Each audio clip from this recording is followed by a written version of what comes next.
आज की video employability skill के पिछले 2 वीडियो के टॉप 20 इंपॉर्टेंट क्वेश्चन से आगे के महत्वपूर्ण क्वेश्चनों को देखेंगे। तो आप लोग वीडियो के लास्ट तक बने रहिएगा, क्योंकि इस वीडियो का प्रत्येक क्वेश्चन एग्जाम की दृष्टि से अति महत्वपूर्ण है। अगर आप लोग चैनल पर नए हैं तो चैनल को सब्सक्राइब करके नोटिफिकेशन के बेल आइकन को जरूर प्रेस कर लीजिएगा, ताकि वीडियो का नोटिफिकेशन सबसे पहले मिलता रहे। और वीडियो को लाइक और ज़्यादा से ज़्यादा मात्रा में अपने मित्रों के साथ शेयर करिए। आप लोगों का हम कीमती समय बर्बाद नहीं करेंगे। आइए शुरू करते हैं आज के सेशन का। पहला इंपॉर्टेंट क्वेश्चन स्क्रीन पर ये रहा। प्रश्न है 1 बाइट इक्वल टू 1 बाइट बराबर होता है। आप लोग थोड़ा सा बाइट का और बिट्स के बारे में बताना चाहते हैं। जो बिट्स होता है स्टोरेज की सबसे छोटी यूनिट होती है, इससे बड़ा बाइट होता है। बाइट, बिट्स, फिर बाइट, फिर किलोबाइट, फिर मेगाबाइट, फिर गीगाबाइट, फिर टेराबाइट। सबसे बड़ा टेराबाइट होता है, सबसे छोटा बिट्स होता है। तो 8 बिट्स जो मिल करके 1 बाइट बनता है, तो 1 बाइट बराबर होता है 8 बिट्स। और 1024 यानी 1024 बाइट जो होता है वो 1 KB के बराबर होता है। और 1 MB जो होता है, जिसे 1 मेगाबाइट बोलते हैं, वो 1024 किलोबाइट के बराबर होता है। और 1 GB जिसे 1 गीगाबाइट बोलते हैं, वो 1024 मेगाबाइट जिसे MB बोलते हैं के बराबर होता है। और 1 टेराबाइट जो होता है वो 1024 गीगाबाइट के बराबर होता है, यानी 1 टेराबाइट बराबर 1024 GB। तो सही आंसर हो जाएगा ऑप्शन नंबर सी। 1 बाइट बराबर होता है 8 बिट्स। नेक्स्ट क्वेश्चन है, a computer system consist of. एक कंप्यूटर सिस्टम में शामिल होता है। तो आप लोगों को बताना चाहते हैं जो सिस्टम होता है कंप्यूटर का, वो हार्डवेयर और सॉफ्टवेयर से मिलकर बना होता है। तो एक कंप्यूटर सिस्टम में हार्डवेयर और सॉफ्टवेयर होते हैं। तो ऑप्शन बी सही हो जाएगा। नेक्स्ट क्वेश्चन है, a program that infects other program by modifying them is called. यानी एक प्रोग्राम जो अन्य प्रोग्राम को संशोधित करके उसे संक्रमित करता है, उसे कहा जाता है। ऐसे प्रोग्राम को हम वायरस का नाम देते हैं। तो ऑप्शन ए सही हो जाएगा। ऐसे प्रोग्राम जो अन्य प्रोग्राम को संशोधित करके उसे संक्रमित करते हैं, उसे हम वायरस कहते हैं। तो नेक्स्ट क्वेश्चन है, A software application used to enable computer users to locate and access web page is called। Computer उपयोगकर्ताओं को वेब पेज का पता लगाने और उस तक पहुंचने में सक्षम बनाने के लिए उपयोग किए जाने वाला सॉफ्टवेयर एप्लीकेशन क्या कहलाता है। तो ऐसा एप्लीकेशन सॉफ्टवेयर जो होता है वो वेब ब्राउजर होता है। तो ऑप्शन ए सही हो जाएगा।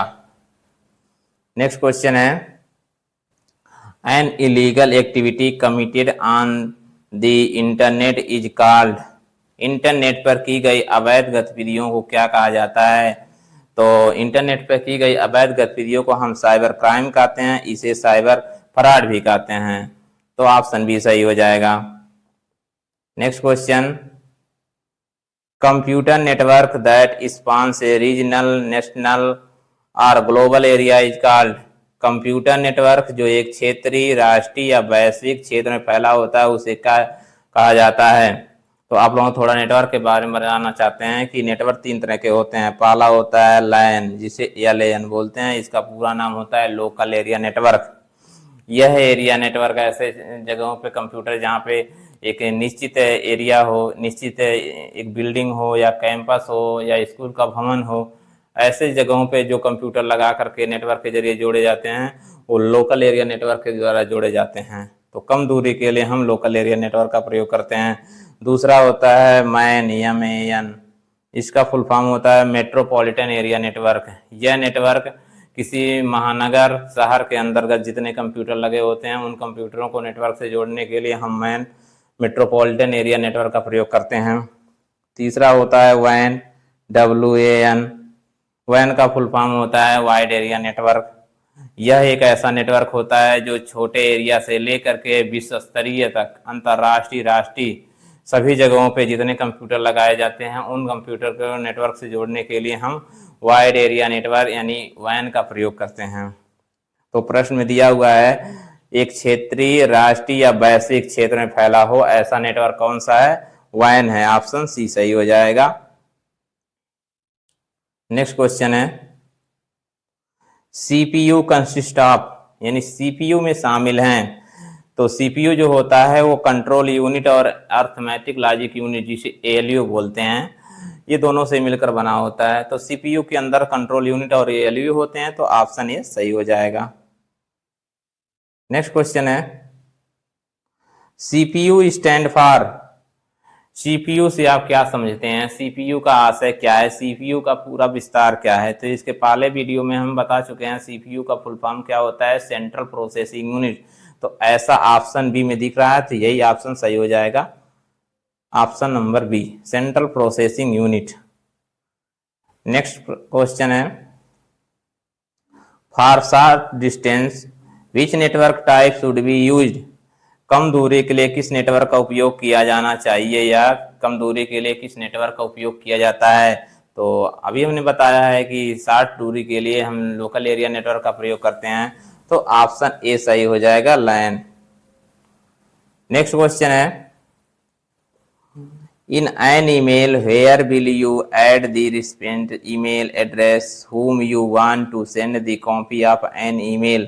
तो आप लोगों को ईमेल के बारे में थोड़ा सा बताना चाहते हैं। जब आप लोग किसी को ईमेल करते हैं, कोई डॉक्यूमेंट या कोई चीज़ शेयर करते हैं, चैटिंग करते हैं, तो उसमें सबसे पहले आपको दिखता है, जब भी सेंड करने जाते हैं तो वहाँ पे लिखा रहता है टू, उसके बाद CC लिखा रहता है, उसके बाद BCC लिखा रहता है, उसके बाद से सब्जेक्ट लिखा रहता है। ऐसे ऑप्शन देखने को मिलते हैं। तो टू जो होता है इसमें से जिसके पास हम ईमेल कर रहे हैं उस का ईमेल आईडी नंबर यहाँ पर आता है। और अगर हम चाहते हैं कि जो ईमेल हम करना चाह रहे हैं उस ईमेल का एक कॉपी हम दूसरे को भेज दें, तो कार्बन कॉपी जिसे CC बोलते हैं उसमें भेजते हैं, उसमें ईमेल आईडी डाल देते हैं। और एक से अधिक लोगों को अगर हम कोई चीज़ ईमेल करना चाहते हैं और ये ना पता चले कि किसी को पता नहीं चलेगा कि किसको किसको मेल गया है, तो आप BCC में उसको उसके आईडी को हम टाइप करते हैं। BCC का पूरा नाम होता है blind carbon copy.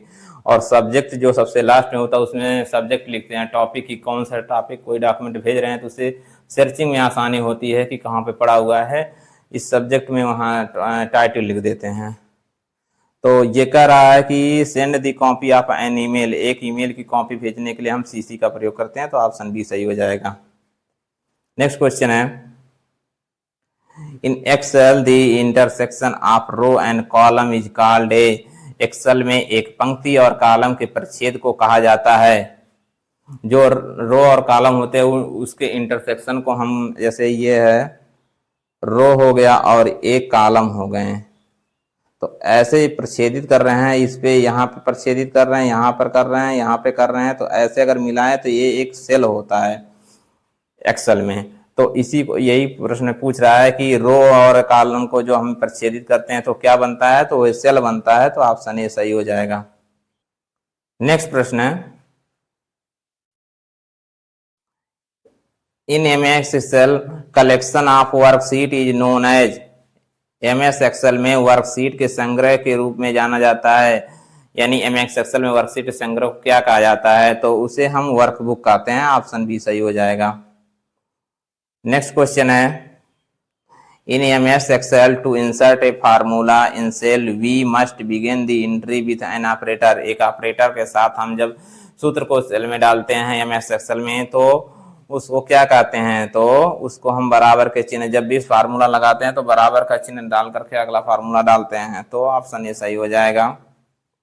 Next question है in MS Paint which extension is not supported, MS Paint में कौन सा एक्सटेंशन सपोर्ट नहीं करता है, तो जब भी आप लोग सेव करते हैं फाइलों को तो आप एक्सटेंशन से नाम देते हैं, एक एक्सटेंशन लिखते हैं लास्ट में, जैसे कोई इमेज है, पिक्चर है तो JPG होता है, GIF होता है, PNG होता है, कोई डॉक्यूमेंट सेव करते हैं तो डॉक का प्रयोग करते हैं। तो ऐसे ही वो पूछ रहा है कि जो ये एक्सटेंशन लिखे जाते हैं कौन से MS पेंट में नहीं सपोर्ट करते हैं, तो ऐसे जो डॉक होता है .doc यही सपोर्ट नहीं करता है MS पेंट में, तो ऑप्शन बी सही हो जाएगा।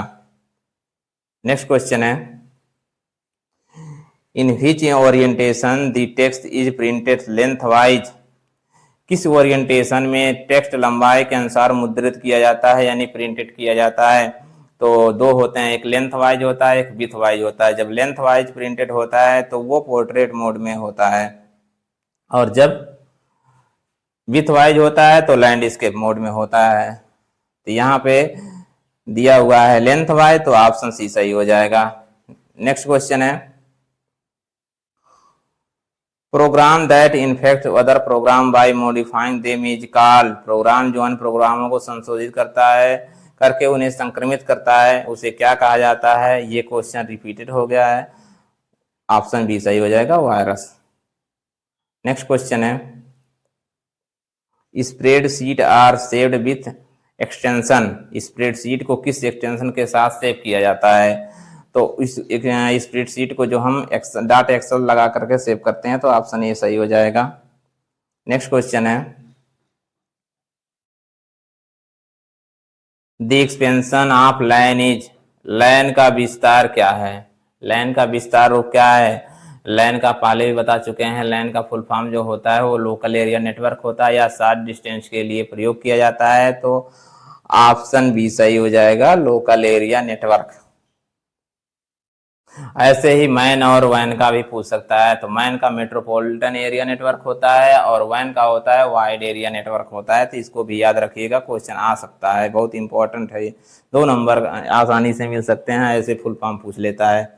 और ऐसे एम्प्लॉयबिलिटी स्किल में कम से कम 3 से 4 क्वेश्चन फुल फॉर्म पूछता है, तो आप लोग याद रखिएगा जरूर। जैसे रोम रैम का भी आ सकता है, HTTP का आ सकता है, WWW का आ सकता है, HTML का आ सकता है, लैन मैन वैन में से तीनों में से कोई ना कोई एक आ जाएगा, ILO का आ सकता है। ऐसे अभी आगे हम बताएंगे, बहुत सारे कुछ शॉर्ट फॉर्म भी लिखवा देंगे, बता देंगे, तो उनको याद रखिएगा आप लोग। नेक्स्ट क्वेश्चन है, the expansion of RAM, RAM का विस्तार है। रैम का जो होता है वो रैंडम एक्सेस मेमोरी होता है, तो ऑप्शन बी सही हो जाएगा। नेक्स्ट क्वेश्चन है, द एक्सपेंशन ऑफ रोम, रोम का विस्तार है। रोम का होता है रीड ओनली मेमोरी, तो ऑप्शन बी सही हो जाएगा। ये रहे आज के टॉप 20 इंपॉर्टेंट क्वेश्चन। ऐसे ही इंपॉर्टेंट क्वेश्चन को पाने के लिए चैनल को सब्सक्राइब तुरंत कर लीजिए और वीडियो को लाइक जरूर कर दीजिए। मिलते हैं अगली वीडियो में टॉप 20 इंपॉर्टेंट क्वेश्चन के साथ। तब तक आप लोग स्वस्थ रहें, मस्त रहें और मन लगाकर ITI CBT एग्जाम की तैयारी करते रहें। धन्यवाद।